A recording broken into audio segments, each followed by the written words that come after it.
The flu season going to be a tough one for South Texas, according to an online report. And joining us on 710 KURV, Dr. Joseph McCormick from UT School of Public Health, Regional Dean at Brownsville. Dr. McCormick, welcome back to the show. Good to talk to you again, sir. So, the latency period for the flu, when you are actually infected, how long until you usually start exhibiting, the signs and feeling the pain of the flu? Usually it's around 2 to 4 days. Okay.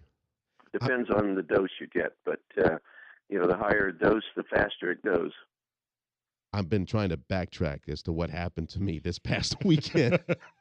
On Saturday night, I fell ill, and I'm thinking, okay, was it our lame attempt to go see the McAllen parade, which we retreated from because it started to sprinkle and we didn't have an umbrella, and we had Elam with us, who was a CF baby, so we ran back to the car and went back home. We didn't get to see the parade. So or was it you're typing on the keyboard and rubbing your eyes? What it was, but I'm thinking when I took Noah on Thursday to the pediatrician, and I'm the one who was sitting in the waiting room full of sick kids. Really? And I left Noah in the car. So I'm thinking maybe that's where I picked it up, at the pediatrician's office. But the only critical question is, did you get your flu shot? No. Yeah. Okay. No, I got really sick this past weekend, pal. Yeah. Type A. What's happened this year for the flu shot is that it prevents you from getting really severe disease, but it's not perfect because the virus that's circulating has mutated compared to what was selected back in April for That's the what vaccine. we're hearing. Yeah. My wife had a great question, though, because I told her, you know what, babe? You're going to get your flu shot now. My kids had their flu shot already weeks ago, so we're blessed that they're somewhat protected, insulated from the germs I brought home. But what if Sergio would have taken Tamiflu early on, Dr. McCormick? Is that still a pretty good? Well, that works. Yeah, the CDC report shows that there's no resistance right now to Tamiflu, so that would have been useful if you had the flu, which presumably you did. But there are other viruses that can mimic the flu, unfortunately. No, I'm taking Tamiflu right now, and I credit it. Oh, are you? For bringing me back to work a couple of days into this mess. Although my wife had a great question. Look, she got vaccinated a couple of days back as a result of me being sick. Now the clock is ticking for her. But now that I got Type A, once I clear everything, should I go back and get my vaccine to protect myself against Type B, XYZ, or anything else is out there that's flu related? Well, it never hurts to go ahead and get vaccinated because I know for the last time I had flu was Type B, and it was one that it apparently looked like it evaded the vaccine. So even though Type B is far lower, it's only about 5% of the current isolations by CDC. It still is worth preventing because it can cause really nasty illness, and it's not worth the risk. What else comes in that package of the flu vaccine? Because it's Type A, Type B. What else is in there? There's a Type A, there's a Type B, and there is H1N1. Is that with us this season? Type B? H1N1. H1N1 is not so much with us this season, a little bit, very low. Most of it is H3N2. Let me ask you what's happened is the vaccine, the virus that is circulating in South America that was chosen for the South American vaccine, for the Southern Hemisphere, I should say, turns out to be the one that tends to be now circulating in the Northern Hemisphere. So you never know. Yeah. So what are the, very initial symptoms that you're getting the flu and that it's not a cold or allergies? Well, usually you start to get a fever, and you get a sore throat. You start to get a runny nose. A headache is very common because flu is a generalized infection, not a localized one like the cold viruses.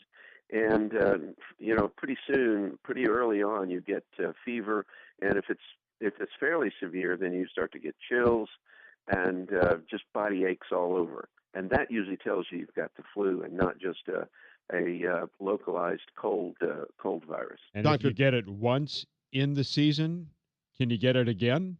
I'm asking for service. No, not likely. You're going to be. I mean, that's a virus. It's a virus that provides pretty good immunity. So when you get it, you suffer through it, hopefully, and you come out the other end immune to the virus.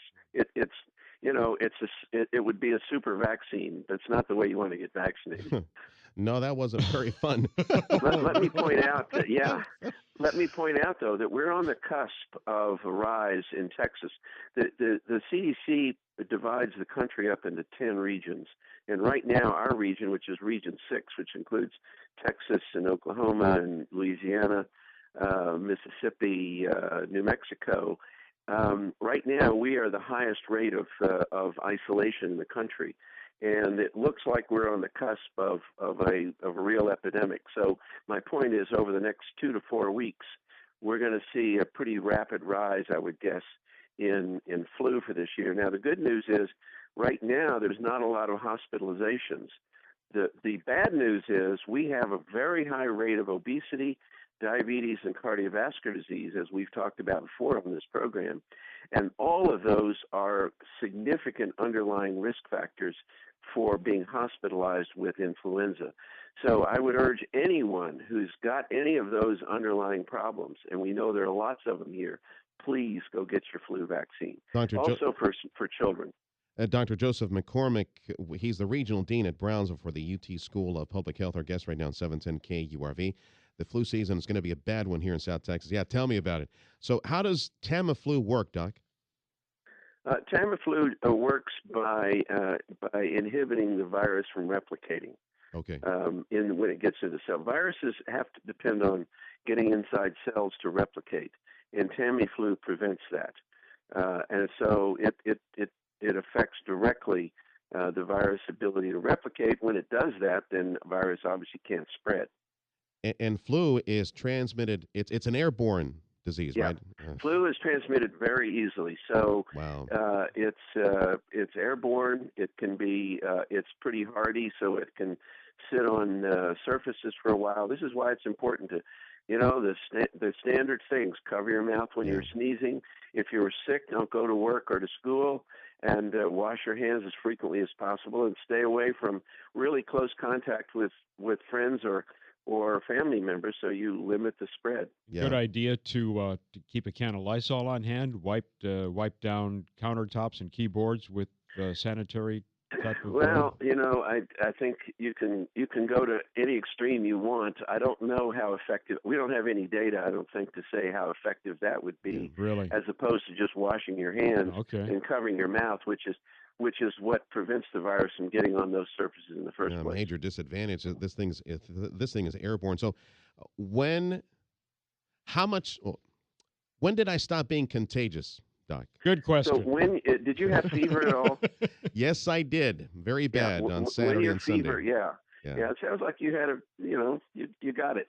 Yeah. So when your fever goes away, and particularly if you're on Tamiflu, then you're no longer likely to be infectious. Oh, great. Yeah, I'm a hugger. I like to hug Tim and Fred every morning, so I can get back to we can get back to the hugging thing around here again. All right. Yeah, right. That's good. Absolutely. Thank you much, Dr. J. Yeah, thanks, Doc. That's Dr. Joseph McCormick from the UT School of Public Health, Regional Dean at Brownsville.